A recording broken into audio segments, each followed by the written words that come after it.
So this is our dashboarding system. This is a multi-tenant dashboard system. So MSPs and MSSPs, if they have multiple customers, if they want to be able to see all their customers' data, they can do that. If not, our customers log in.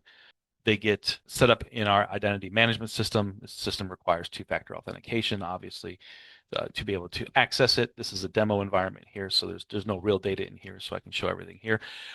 We give some high level data so people can understand how the system is working for them. So you can see how many alerts we've detected over a certain period of time. You can pull down different time periods. I'm going to stick to 24 hours. It's usually an easy one to look at.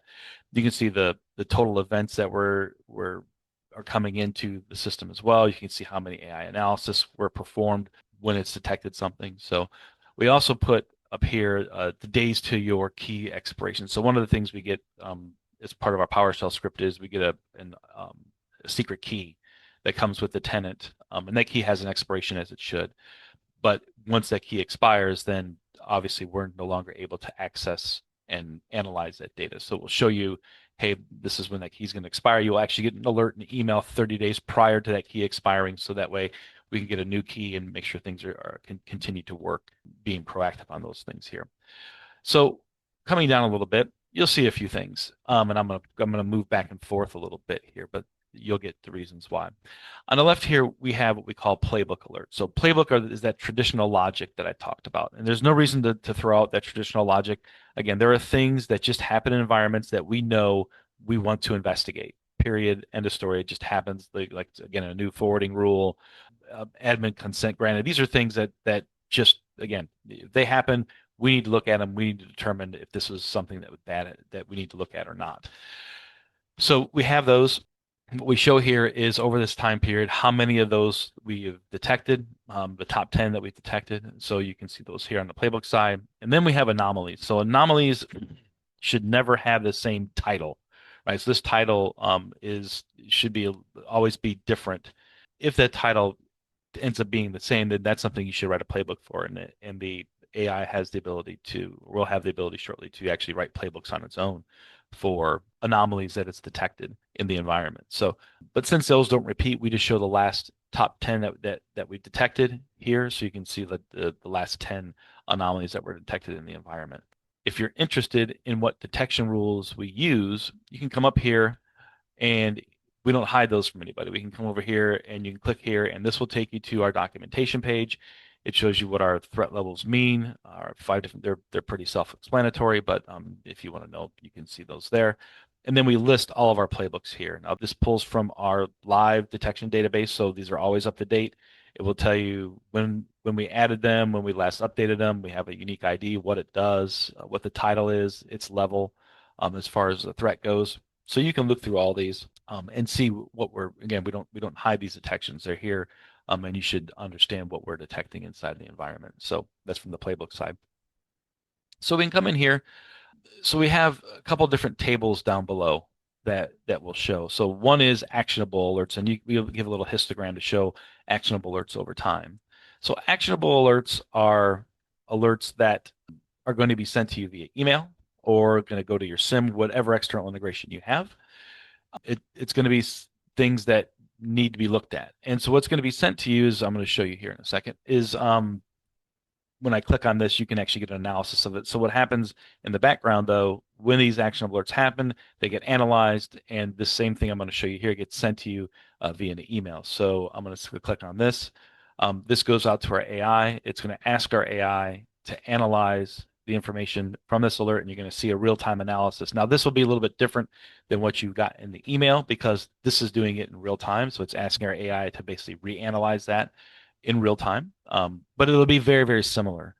The way we prompt our AI and the way we tell it to output gives a very consistent answer, even though the words may be a little bit different. The overall analysis, root cause analysis, and recommendations are going to be almost exactly the same. Again, with just a little bit different wording because it is AI, right? So it'll tell you, what the alert was, what the analysis of that alert was, what the root cause of it was, what you should do, and then a conclusion.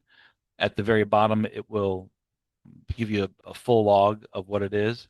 You can escalate this to our SOC. If you subscribe to that service, you can click on a button like this. This account isn't subscribed to that, that's okay. But if it is, that would escalate that to our SOC. And you can do that here too. So there's other alerts that happen here. You can escalate these to our SOC should you have that service available to you.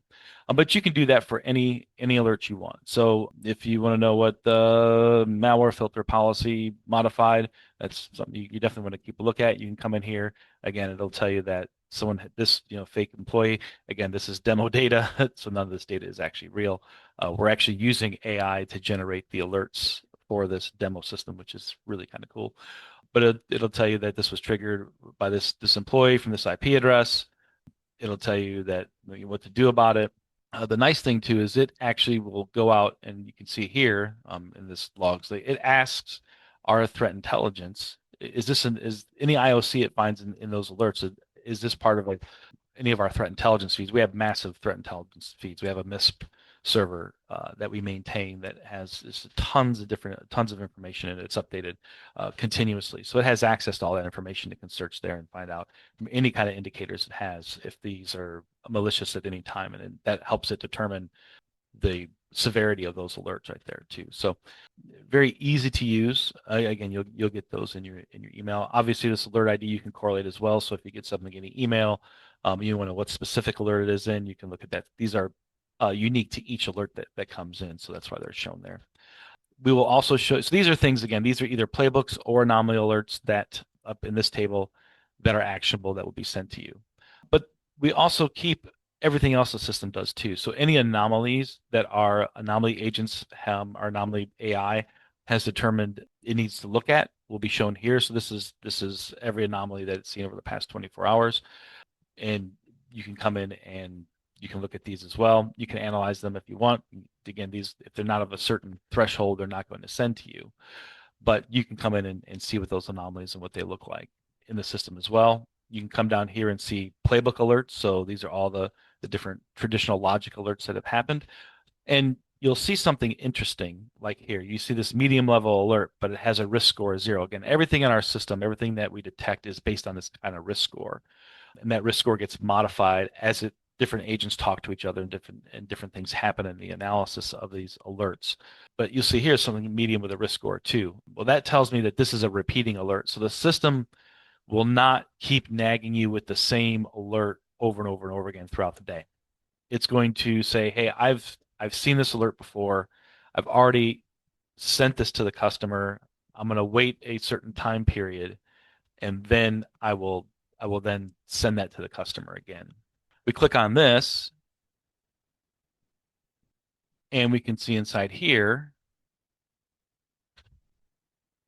that says this alert is a recurring issue and has already been analyzed. It's not going to send you the same type of alert over and over and over again 100 times. We don't want to have alert fatigue. So it's going to wait. Usually it's about 24 hours before it will send you that alert again. So it's not blowing up your inbox or blowing up your SIM with the same alerts over and over and over and over again. That causes alert fatigue, and we don't want people to just ignore those alerts as they're coming in. So it does have the ability to do that as well. So that's the system and then once we release the responding pieces, we'll have another table down below that you'll actually be able to see all the responses it's taken inside that environment over time. You can go back in time. We keep this analyzed data for about a year, so you can always go back and do that for compliance purposes. We have the ability to hold on to Microsoft 365 data if you so choose. There's a lot of different flexibility things that come in with the system. So, but that's the system in a nutshell. We do have a beta going on right now, so if you're interested in the beta, you can reach out to us. Our website is www.blueshiftcyber.com.